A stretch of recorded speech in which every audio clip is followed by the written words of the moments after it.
कहानी की शुरुआत में हम एक आदमी सैम को देखते हैं जो एक ट्रेन में सफर कर रहा होता है। सैम के कुछ हालात ठीक नहीं चल रहे, इसीलिए वो नौकरी की तलाश में सफर कर रहा होता है। ट्रेन में सफर के दौरान उसके सामने एक औरत अपने बच्चे के साथ बैठी होती है। उस औरत के हालात देखकर सैम को उन पर तरस आता है और वो अपना खाना उस औरत को दे देता है। सैम जब स्टेशन पर उतरता है तो वहाँ पर कोई भी उसे लेने के लिए नहीं आता और शहर भी पूरा सुनसान होता है। हालांकि जिस कंपनी के थ्रू वो आया था उसने बताया था कि रिक नाम का आदमी उसे स्टेशन पर पिक करेगा। सैम इधर उधर देखता है तो उसे एक कमरे में एक आदमी बैठा हुआ दिखाई देता है। सैम उससे बात करने की कोशिश करता है लेकिन वो आदमी सैम पर कोई ध्यान नहीं देता। इसके बाद सैम उससे वॉशरूम के बारे में पूछता है तो वो उसे हाथ से इशारा करके बताता है। सैम को उस पर गुस्सा आता है लेकिन फिर वो चुप रहकर वॉशरूम चला जाता है। वहाँ सैम को कोई बाहर से आवाज देकर पूछता है, क्या तुम ही वो आदमी हो जो नौकरी की तलाश में यहाँ आया है? इस पर सैम कहता है, हाँ मैं ही हूँ। इसके बाद दोनों गाड़ी में अपनी मंजिल की तरफ निकल पड़ते हैं। रास्ते में रिक कहता है कि ट्रैवल के लिए $300 रेंट होगा। सैम चौंक कर कहता है, कंपनी ने तो $200 कहे थे। रिक गुस्से में कहता है, $300 दो वरना यहीं पर उतर जाओ। सैम के पास कोई दूसरा रास्ता नहीं होता इसलिए वो मान जाता है। थोड़ी देर बाद गर्मी बढ़ने लगती है तो सैम एसी चलाने की कोशिश करता है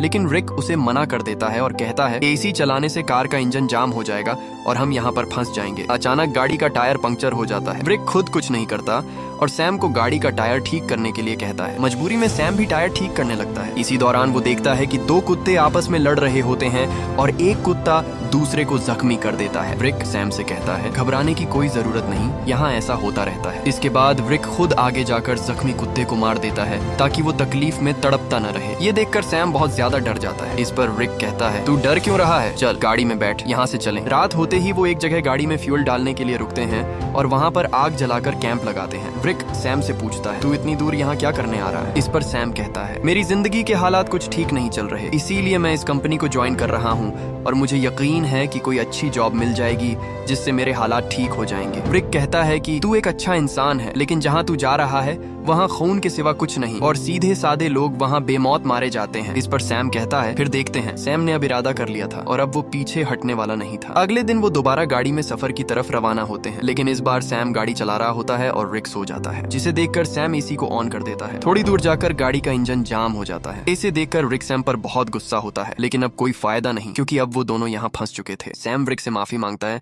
लेकिन रिक को और भी गुस्सा आता है। इसके बाद सैम थोड़ी दूर पेशाब करने जाता है और उसे वहाँ एक चमकता हुआ पत्थर दिखता है। थोड़ा करीब जाकर जब वो उसे गौर से देखता है तो वो खालिस सोना होता है। सैम रिक को वहाँ बुलाकर दिखाता है। रिक भी उसे देखकर चौंक जाता है। रिक जेब से एक लाइटर निकालता है और बोलता है, अगर ये आग से काला हो गया तो ये आम पत्थर है और अगर नहीं हुआ तो ये खालिस सोना है। जैसे ही वो लाइटर से आग जलाता है उसे पता चलता है कि ये वाकई असली सोना है। अब वो दोनों सामान निकालते हैं और गड्ढा खोदना शुरू करते हैं। वो पूरी ताकत लगाते हैं लेकिन वो सोने की चट्टान हिलती भी नहीं। फिर वो रस्सी की मदद से उसे गाड़ी से बांधकर निकालने की कोशिश करते हैं लेकिन रस्सी टूट जाती है क्योंकि वो चट्टान बहुत भारी होती है। वो सारा दिन खुदाई करते रहते हैं। इतने में सूरज डूबने लगता है और रात होने लगती है। रिक सैम से कहता है, जल्दी से लकड़ियां इकट्ठी करो क्योंकि रात होते ही कुत्ते हमें काट सकते हैं। वो दोनों जल्दी से लकड़ियां इकट्ठी करके आग जलाते हैं, फिर नाचते और गाने गाते हैं। रिक सैम को गले लगाकर कहता है, तुझे मैं फुल एसी वाली कार दिलवाऊंगा। इसके बाद वो दोनों बैठकर एक प्लान बनाते हैं। रिक कहता है, ये सोने की चट्टान बहुत बड़ी है, इसे हम हाथों की मदद से नहीं निकाल सकते, इसलिए एक आदमी को यहाँ चट्टान के पास रुकना होगा और दूसरा खुदाई की मशीन लाने जाएगा। इस पर सैम कहता है, मैं यहाँ रुकूंगा, लेकिन रिक कहता है, ये रेगिस्तान है और हर जगह जंगली कुत्ते हैं, तो इनका सामना कैसे करेगा? खैर रिक भी मान जाता है। अगले दिन वो राशन बांटते हैं। रिक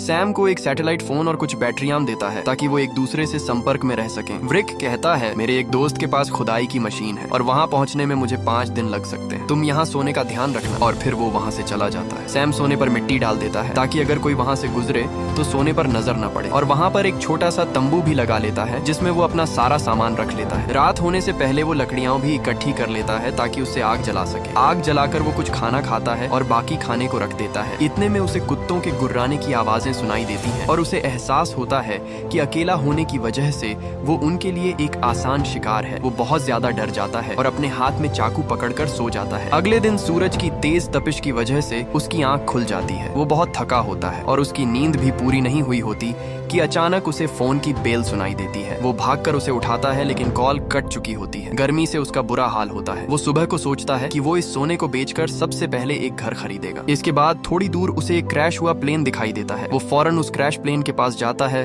और वहीं रहने का फैसला करता है लेकिन उसे वहां से सोने की चट्टानें दिखाई नहीं दे रही होती, इसलिए वो उस क्रैश प्लेन के कुछ टुकड़े उतार कर उन सोने की चट्टानों के पास एक तंबू बना लेता है और चैन की नींद सोने लगता है। अचानक उसे ऐसा लगता है कि कोई सोने की चट्टानों चट्टानों को वहाँ से चोरी कर रहा है। सैम बाहर निकलकर देखता है लेकिन उसे वहाँ कोई भी नहीं दिखता। वो उस चट्टान के पास बैठा कुछ सोच रहा होता है कि अचानक उसके दिमाग में एक आइडिया आता है। वो उस चट्टान से एक सोने का टुकड़ा तोड़ने लगता है और उसमें कामयाब भी हो जाता है। वो उस टुकड़े को साफ करके अपने पास रख लेता है कि अचानक रिक की कॉल आती है। सैम उससे कहता है कि भाई तू कब पहुंचेगा, धूप ने मेरा बुरा हाल कर दिया है। रिक कहता है कि गाड़ी का इंजन खराब हो गया है इसलिए थोड़े दिन और लगेंगे और फोन काट देता है। रात होती है। सैम को चारों तरफ से कुत्तों की आवाजें सुनाई देती हैं। वो बहुत करीब होते हैं। सैम आग की मदद से उनको डराने की कोशिश करता है और रात भर कुत्तों के डर से वो सो नहीं पाता। सुबह होती है। सैम सोना चाहता है लेकिन धूप की तपिश ने उसकी स्किन जला दी थी जिसकी तकलीफों की वजह से वो सो नहीं पाता। वो पानी पीने के लिए आता है। पानी भी बहुत कम बचा होता है। इतने में उसे एक सांप उसकी तरफ आता हुआ दिखाई देता है। वो उसे मारने की कोशिश करता है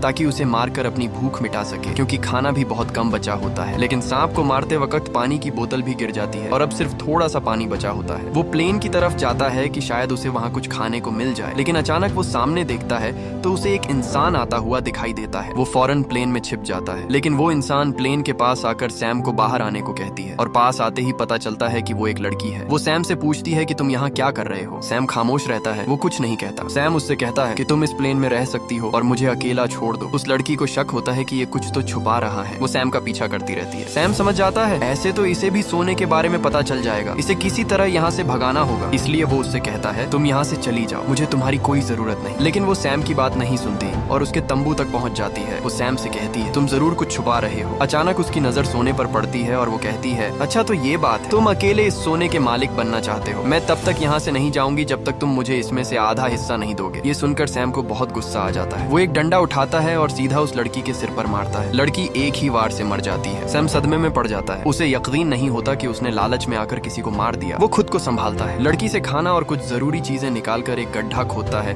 और उसमें उसे दफना देता है। थोड़ी देर बाद वो देखता है कि एक कुत्ता उस लाश को गड्ढे से निकाल रहा है। सैम भागता है, कुत्ते को भगाकर लाश बाहर निकालता है और आग लगाकर लाश को जला देता है। अगले दिन सैम की आंख फोन कॉल की आवाज से खुलती है। सैम रिक से कहता है तू कहाँ है, मेरी भूख और प्यास से जान निकल रही है। इस पर रिक कहता है मैं खुदाई की मशीन ला रहा हूँ जिसकी वजह से मैं थोड़ा लेट वहाँ पहुँचूंगा। सैम बहुत ज्यादा उदास हो जाता है। भूख, प्यास और सूरज की तेज धूप से उसकी हालत बहुत खराब हो जाती है। अचानक उसे वहाँ से एक गाड़ी दिखाई देती है। वो सोचता है क्यों ना उस सोने के एक टुकड़े को लेकर यहाँ से निकल जाऊं। लेकिन ज्यादा सोने के लालच की वजह से वो अपना इरादा बदल देता है और वहीं सोने के पास रुक जाता है। वो चाहता तो उस सोने के टुकड़े को ले जाकर अपनी जिंदगी बदल सकता था लेकिन ज्यादा की चाह ने उसे रोक लिया। अगले दिन सैम कुछ लकड़ियां इकट्ठा कर रहा होता है कि अचानक एक रेतीला तूफान आ जाता है। इससे बचने के लिए वो अपने तंबू की तरफ भागता है लेकिन तेज तूफान से उसका तंबू हवा में उड़ जाता है और एक पेड़ उस पर गिर जाता है जिससे वो बेहोश हो जाता है। अगले दिन जब उसे होश आता है तो वो खुद को रेत में दबा हुआ पाता है और एक लकड़ी का टुकड़ा भी उसके पेट के आर पार हुआ होता है। लेकिन सैम में लालच इतना ज्यादा हो जाता है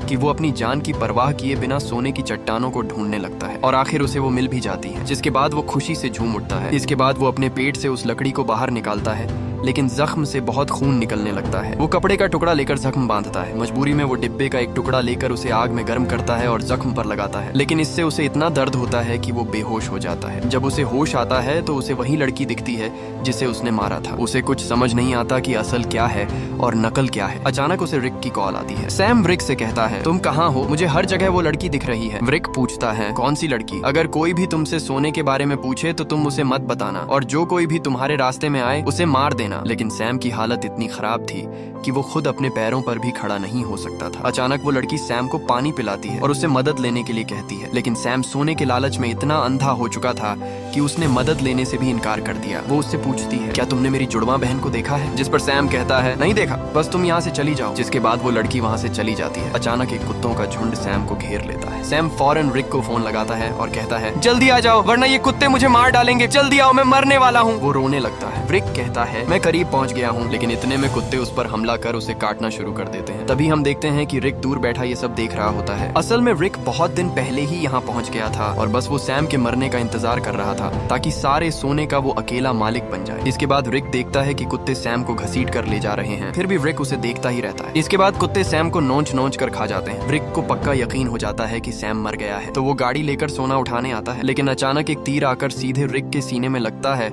जिससे वहीं उसकी मौत हो जाती है। ये तीर चलाने वाली कोई और नहीं बल्कि वही उस लड़की की जुड़वा बहन होती है।